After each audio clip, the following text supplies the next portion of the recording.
fallait chercher des raisons de croire en une renaissance de l'industrie marocaine. La filière automobile serait un bon exemple. En quelques années à peine, le secteur a totalement explosé.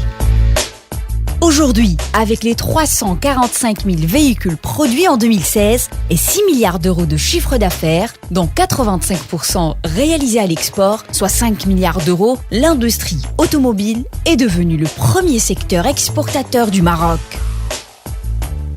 Résultat des courses, le Royaume a conforté sa place de numéro 1 en Afrique du Nord et numéro 2 sur le continent face à l'Afrique du Sud, qui a assemblé plus de 590 000 véhicules en 2016, soit moins de 2,7%. Derrière cette montée en puissance de la filière automobile au Maroc, il y a une étape clé, l'installation de l'usine géante de Renault à Tanger en février 2012. Le flashback vaut le détour. Cette année-là, le constructeur français y a investi jusqu'à 1 milliard d'euros pour faire sortir 170 000 véhicules. Dans l'actualité économique, nous en parlions hier soir avec la publication de bons chiffres de l'industrie automobile française. L'an prochain, après 5 ans de crise, les deux constructeurs, Renault et PSA, devraient reprendre des couleurs. Renault a construit au nord du Maroc, près de Tanger, la plus grande usine automobile d'Afrique. Renault, qui a alors inauguré sa première ligne de production de l'usine tangéroise en février 2012, ne l'a pas regretté. Il a même ouvert l'année suivante une deuxième ligne qui a marqué un tournant dans le secteur automobile et au Maroc. La plus grande usine automobile au sud de la Méditerranée était née. En juillet dernier, le groupe Renault a célébré la production du millionième véhicule à l'usine Renault-Nissan de Tanger. Au total, ce sont plus de 470 000 Sandero, 320 000 Docker et plus de 193 000 Logi qui ont été fabriqués depuis le lancement de l'usine. En plus de couvrir le marché marocain, les modèles fabriqués à l'usine de Tanger sont exportés vers plus de 73 destinations. Aujourd'hui, l'usine tourne en 3x8, 6 jours sur 7 et présente sur une capacité de production de 340 000 véhicules. Véritable moteur économique au Maroc, l'usine Renault-Nissan de Tanger soutient le développement de la marque Dacia en exportant la majorité de sa production.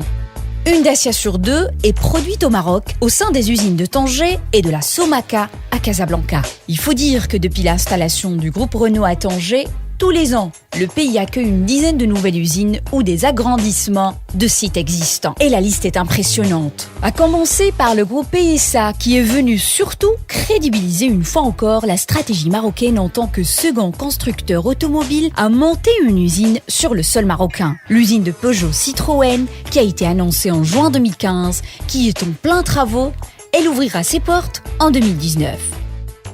PSA Kenitra, qui fabriquera des véhicules compacts sur sa plateforme, doit initialement produire 90 000 véhicules. À terme, le deuxième constructeur compte produire 200 000 véhicules et autant de moteurs.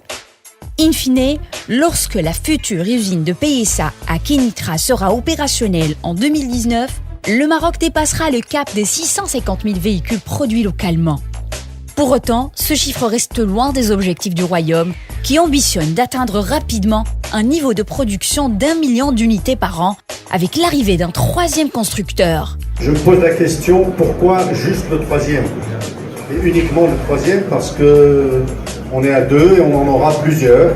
Je suis en discussion avec plusieurs. Et vous imaginez bien que je ne vous annoncerai pas tout de suite. Je vous l'annoncerai quand ça sera totalement signé. Plusieurs choses sont en cours. Pour passer de 650 000 à plus d'1 million, vous avez bien compris qu'il y a des constructeurs qui sont en cours de signature. Logique donc que dans le sillage de Renault et de PSA, les équipementiers automobiles se bousculent au Maroc. Parmi les derniers arrivés, on peut citer les équipementiers japonais qui mènent ces dernières années une offensive dans le secteur marocain de l'automobile. À commencer par Panasonic qui s'implante à travers Ficosa International, qui s'apprête à lancer le démarrage de la construction de son usine à Rabat sur le site de Technopolis. Ou encore du Nippon J-Tech, spécialisé dans les systèmes de direction à assistance électrique, qui démarre les travaux de son usine, la Zone Tanger Automotive City, en 2018. Ces groupes rejoignent ainsi leurs compatriotes Yazaki et Sumitomo, qui à lui seul avec 19 000 employés dans le Royaume est le premier employeur privé étranger au Maroc. Aujourd'hui, ces groupes japonais disposent de 19 usines dans le pays. C'est dire que le tissu de sous-traitants automobiles, au nombre de 200 provenant d'Europe, d'Asie et des États-Unis, continue de s'élargir. Le Maroc veut aller plus loin encore.